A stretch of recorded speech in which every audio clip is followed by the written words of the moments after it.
Something that has been missing from the live-action remake, the unearthed interviews, Rachel Zegler's bright, effusive personality whenever she steps in front of a camera, is commentary, is the opinions of the people that worked on the original material, not this derivative drivel that's going to be thrust upon audiences in March of 2024.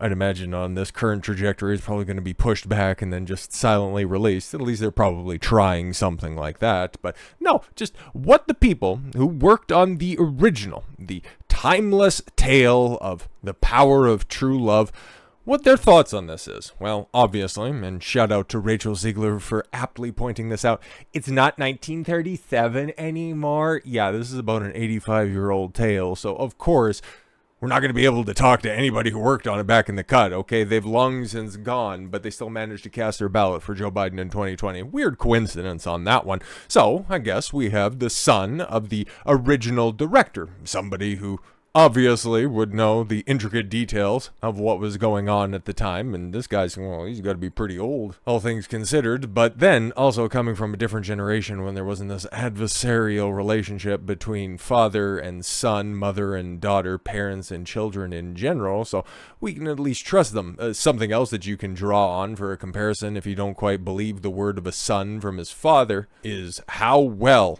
Christopher Tolkien, the son of J.R.R. Tolkien, gate-kept his father's work until he unfortunately passed away, and then, well, Rings of Power got shat onto everybody's favorite streaming service. So I will take David Hand's account of what was going on in the early days of Disney to let you know that, yeah, they aren't exactly pleased. I know, was anybody shocked by that ultimate revelation? But I had to have all the preamble to set that up, right?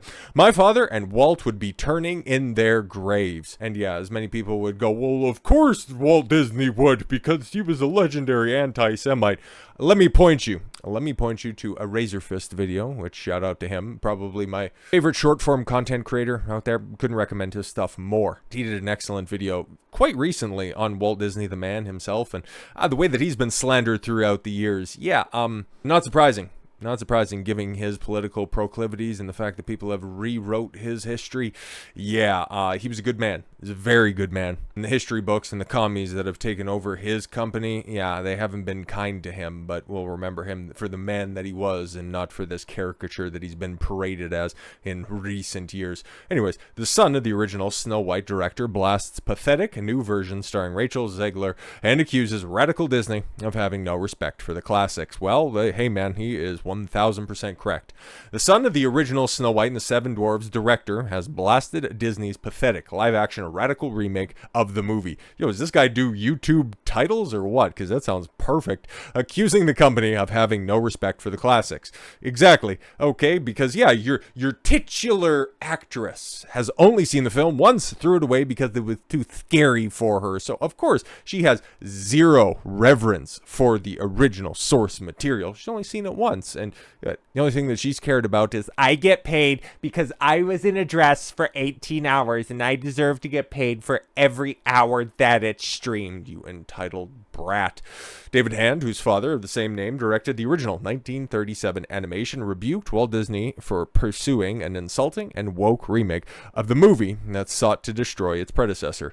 Sure as hell seems like that, and you know what? These pictures really didn't help, because we have magical creatures now, because God forbid you could have, I'm sure, the guy who kind of looks like knockoff Pirates of the Caribbean right there, a friend in the gold in the middle right there, I'm sure he's just going to be just as iconic as Doc or Sleepy. I'm sure he's just going to be right up there. It really does just look like an overgrown park in Seattle. Just disgusting. He said the new adaptation would have both his father and Walt Disney himself turning in their graves as he slammed the upcoming movie starring Rachel Zegler as the titular character. This is just the latest Disney remake in a long string of live-action remakes. Yeah, apparently, like the first one, or at least the one that's referenced as kicking off this current trend, was Cinderella. You could actually go back, now that I think about it, probably to 101 Dalmatians. If you guys remember, in the late 90s, Glenn Close just ate all of the scenery in encapsulating the role as Cruella de Vil. God, that was pretty good. I think I went to the theaters. I definitely seen it a whole bunch growing up. Thought it was fantastic, and seen a review of it recently, and it seems to hold up, mostly because, well, Glenn Close perfectly fit into that role. Something that Rachel Zegler, well, just by virtue of who she is kind of disqualified from being Snow White. Snow White. She doesn't fit the role. And the fact that she has no desire to play the role as it's written, it's baffling. But yeah, man, the rest of them that have come out, okay. They do a Jungle Book one? I think so. Yes, they did. They did that one. Lion King 2019. That one ended up making over $1 billion. Does anybody remember it? Well, they're making a sequel of it. I'm sure it'll be fantastic. Aladdin. They did Aladdin, which I'm sure they probably, because that one came out. I think that one also made $1 billion. But what's the cultural impact of these? Okay. They're doing casting right now for live-action Hercules, which kind of hurts my soul as well. That is, I got a short list of my favorite Disney movies, and Hercules is definitely up there. Mostly because James Woods' the 80s was pitch fucking perfect. I am highly doubting he's going to be able to reprise his role, mostly because, well, if you follow his Twitter account, the guy has some spicy takes. So no, he'll just end up getting replaced by some younger, probably more politically correct white guy. I'd imagine Chris Evans. I have no idea if he's going to be up for the role, but, he could definitely use the work. I think I've seen Ariana Grande get, her name tossed around for being Meg, and it's like, I guess, kind of. It doesn't really, no, not really. But yeah, man, that one's going to suck. Mulan came out in 2000. That was a gigantic disaster that nobody defends at all. And then, yeah, most recently, well, also there was a Cruella one where he had Emma Stone be a sympathetic Cruella de Vil, somebody, yes, who you're supposed to feel some sort of sympathy for, who would eventually grow up to, oh yes, capture and kill puppies. Big job that you set in front of yourself in order to make that a sympathetic character, and, well, didn't ultimately end up working all that well. But trust me, there's a sequel in the works. I'll fucking believe it when I see it. And yes, most recently, within the past few months, you had Little Mermaid, which all the trade papers, I assure you, it turned a profit. Yeah, exactly. You could probably stack all of the profit in between Halle Berry's eyes. And who the fuck remembers that? Even if you did see it, the only thing that really stands the test of time on that is how atrocious the soundtrack, the legendary soundtrack. Even if you didn't watch the original Little Mermaid from 1989, you probably know at least a half dozen songs from the original. The new one, well, they apparently had like 3 or 4 new songs. The only thing that sticks out is that awful, atrocious rap that was on there, and I will not regale you with any sort of goofy impersonation. I do implore you, if you're interested, go and check it out. Aquafina's little rap that's in there, it will, if you hate hearing and you just want to go ahead and take a little vacation from doing that, that'll be the cure for what ails you. Yeesh. And yes, this right here, Snow White thing. It's not supposed to come out until next year. I think it's the next one chronologically that's on the docket. Oh yeah, right. And Peter Pan came out and that went straight to Disney Plus. Again, fart in the fucking wind. But why? Why did those have zero cultural relevance? It's kind of like Avatar, where they come out, they make $2 billion and nobody fucking talks about them. It happened in 2009 and it just happened at the end of last year, right? The second one came out and who the fuck is still talking about Avatar? Makes all of this money and has zero cultural footprint. It's so fucking weird. And you see the exact same stuff with the Disney live action remakes. They come out, they make money, or at least they used to prior to Little Mermaid, and obviously, well, that just kind of killed the trend. They come out, make $1 billion, and then nobody cares about them anymore. Everybody just remembers.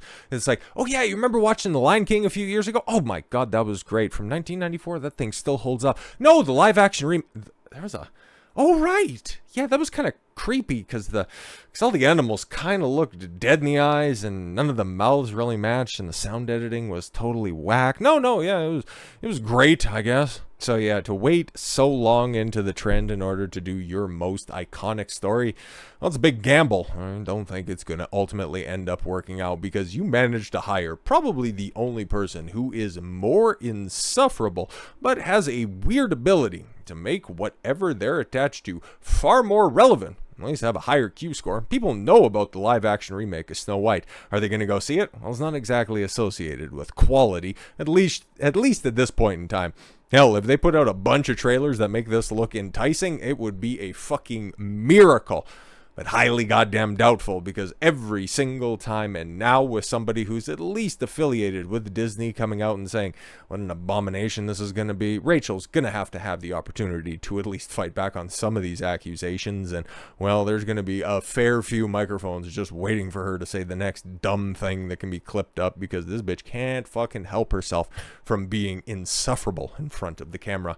Comes after several videos emerged online of Zegler 22. She's just a kid, bitch. She's 20 fucking 2. There is nothing outside of renting a vehicle that she cannot do. So enough of that shit, okay? For the same people that say she's just a kid, you also want to lower the age of consent, and you want to allow fucking 11-year-olds to chop off their tits. So go fuck yourself. I don't take your opinions seriously. Trashing the original movie, stating that she hated it and thought it was extremely dated. Well, guess what? While the 1937 original animation might be dated, yours has already had its days fucking counted. It will come and go and have no impact whatsoever. The only thing that anybody's going to remember is, well, that picture and that dress. Nice dress. Mr. Hand, not that one from Seattle, told The Telegraph that many younger people have not even seen the film and so don't know what they're talking about. He said their views misunderstand the film. Exactly. And I've talked about this in the past couple of videos that I've done on this subject. I can't even remember. I think I've probably seen the film, but the fact that I know so much about it just goes to show how much of an impact that film did have. Like, there's some of those films that are out there that you just know about them because they're just that good, that long lasting. Like Star Wars. Chances are, even if you haven't seen Star Wars, you can probably name at least 5 different characters. Luke, Han, Leia, Darth Vader, Chewbacca. You probably know them, okay? And those films, like the original, came out in 1977, and it's Empire Strikes Back, I think, is 81, and then, what is it, Return of the Jedi, 85 or 87 or something like that? I can't fucking remember. I don't even like the films that much, but I know enough about them. It's the same thing with Snow White, with Cinderella, with The Lion King, with Aladdin, with all of those classic Disney films. They're classics for a reason, because they're good, because they weren't trying to push the message from the day. That's something that all of these fucking kids who just think that there's no such thing as history prior to them being alive do not comprehend.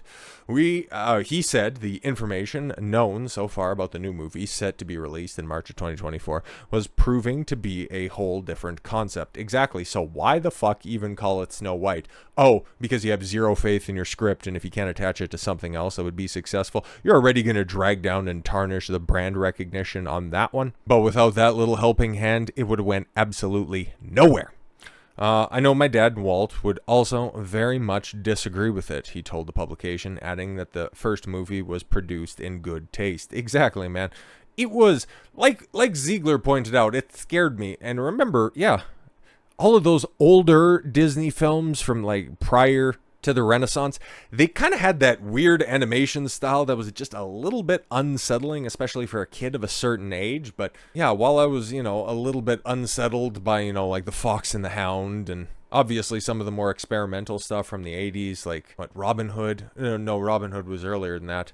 Black Cauldron, Sword in the Stone, all of that stuff. It was a little bit darker, but those are still good films.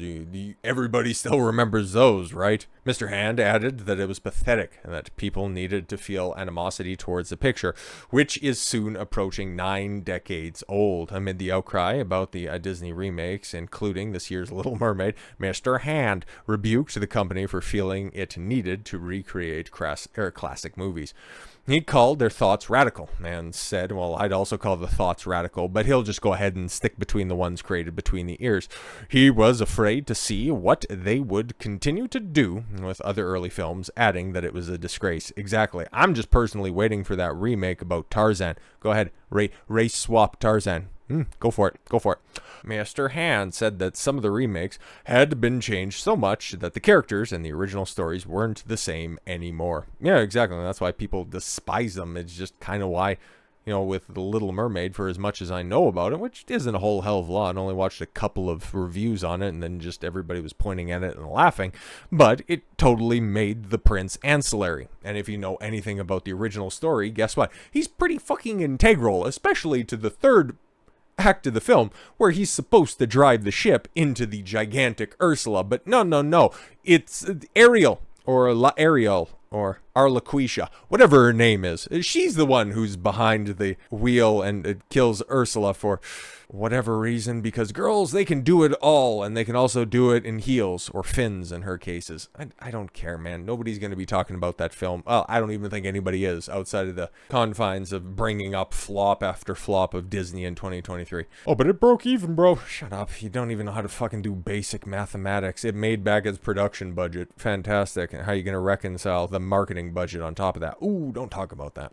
Mr. Hand said that some of the... Oh, right. He went on to say that they were making up new woke things and that they have no respect for what Disney did and what my dad did. No, exactly, because they fundamentally hate him for reasons, well, of course, you can see are staring you right back in the face.